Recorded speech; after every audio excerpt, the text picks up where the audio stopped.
أزول في اللون تنميرت بهرم قرن. السلام على من اتبع الهدى.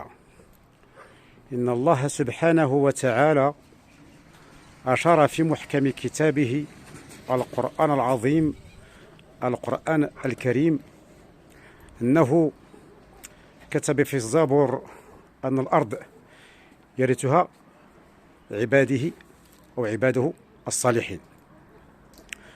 وقال في آية أخرى: ويريد ربك أن يمن على المستضعفين ويجعلهم أئمة ويجعلهم الوارثين. إذن لا بد لنا أن نبحث ما هي الأمة المستضعفة في الأرض اليوم أو الآن. عندما نطوف العالم كله نجد أمة مستضعفة وتبتدئ خريطتها أو دولتها من المدينة المنورة إلى المحيط الأطلسي، هم البرابر. ويجب أن نعلم أن البرابر كذلك ساهموا مع محمد وكانوا معه في غزوة بدر وكانوا في جميع الغزوات وكانوا يشكلون أغلبية المجاهدين في سبيل الله. والنبي صلى الله عليه وسلم قال: البرابر مني وأنا منهم، أسعد لسعادتهم وأغضب لغضبهم. إذا اليوم الله سبحانه وتعالى كما كتب في الزبور أن الأرض يرثها عباده الصالحين، علينا أن نستعد وأن نعلم أن أكبر أمة مستضعفة هي من ستقود العالم، والقائد الأعلى رب العالمين هو من أمر بذلك. والله سبحانه وتعالى يقول: الحمد لله رب العالمين الرحمن الرحيم مالك يوم الدين إياك نعبد وإياك نستعين اهدنا الصراط المستقيم صراط الذين أنعمت عليهم غير المغضوب عليهم ولا الضالين آمين. مالك يوم الدين هو رب العالمين، وهو الذي ادعاه فرعون قال: أنا رب العالمين، لم يقل أنا الله. بالنسبة لله سبحانه وتعالى الواحد الأحد في غيبه المطلق. وأن الله سبحانه وتعالى يقول: إن ربهم بهم يومئذ لخبير. ويقول مرة أخرى في آية أخرى ويقول: إذا دكت الأرض دكا دكا وجاء ربك. فهذا الرب الذي جاء ويقوم مع الملائكة يوم يقوم الروح والملائكة هو الروح في تفسيره القرآن الروح، وفي اللغة العادية الإبراهيمية أرحو هو البرابر، البار، الآب الرحماني، الآب الروحي، البراء آب لا بيغ سو سون دي بيغ. إذن على العرب والعبرانيين وأي لغة أي واحد فليستعد لفاس لفاس والأب الذي سيقوم الملائكة. لماذا؟ لأنكم قريبا سترون الملائكة. يوم يرون الملائكة فلا بشرى يومئذ للمجرمين. يوم تشقق السماء بالغمام ونزل الملائكة تنزيلا. الملك اليوم للحق للرحمن، لأن الرحمن علم القرآن وخلق الإنسان علمه البيان. وهذا الإنسان إن الإنسان لربه لكنود. الأعرج الكندي الأبقع كل ذلك في شخصية واحدة، والواحد هو الأحد الفرد الصمد. وهناك رجال، هناك مجاهدين، هناك مهديين، ولا مهدي إلا عيسى. إذن الاستعداد لهذا الحدث الكوني الذي لم يسبق له مثيل، وفتنة عظيمة.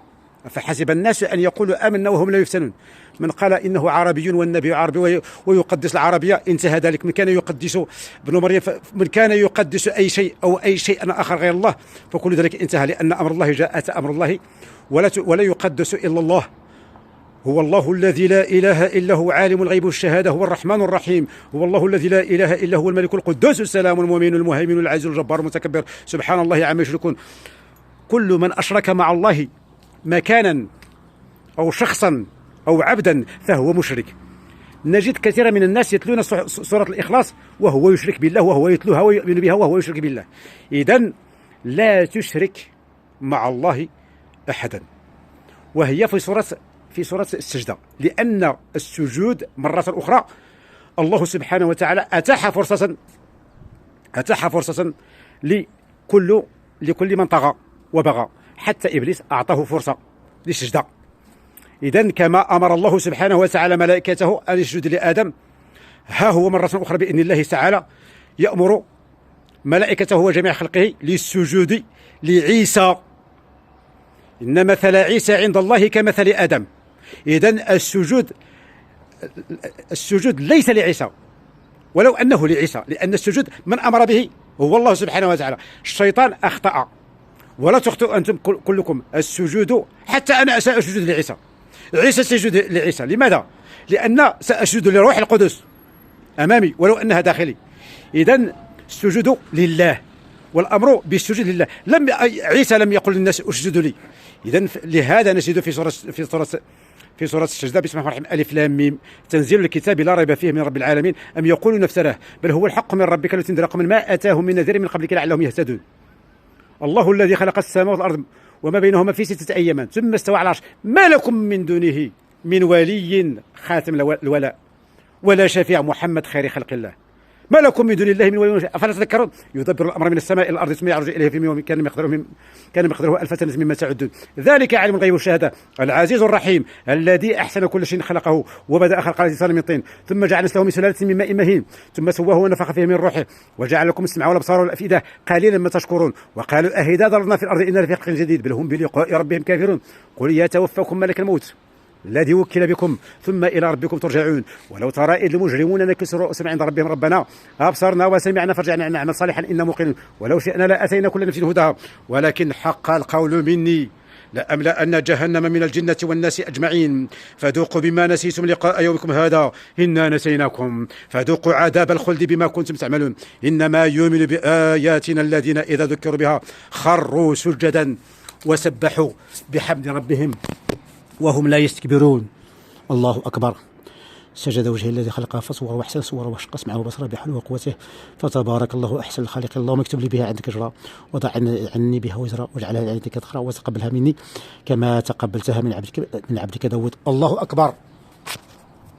تتجافى جنوبهم عن المضاجع يدعون ربهم خوفا وطمعا ومما رزقناهم ينفقون فلا تعلم نفس ما أخفي لهم من قرة أعين جزاء بما كانوا يعملون أفمن كان مؤمنا كمن كان فاسقا لا يستوون. أما الذين آمنوا فلهم جنات المأوى نزلا بما كانوا يعملون وأما الذين فسقوا فمأواهم النار كلما أرادوا أن يخرجوا منها أعيدوا فيها وقيل لهم ذوقوا عذاب النار التي كنتم بها تكذبون ولنذيقنهم من العذاب الأدنى دون العذاب الأكبر لعلهم يرجعون. ومن أظلم ممن ذكر بآيات ربه ثم أعرض عنها إنا من المجرمين منتقمون. ولقد آتينا موسى الكتاب فلا تكن في مرية من لقائه وجعلناه هدى لبني إسرائيل.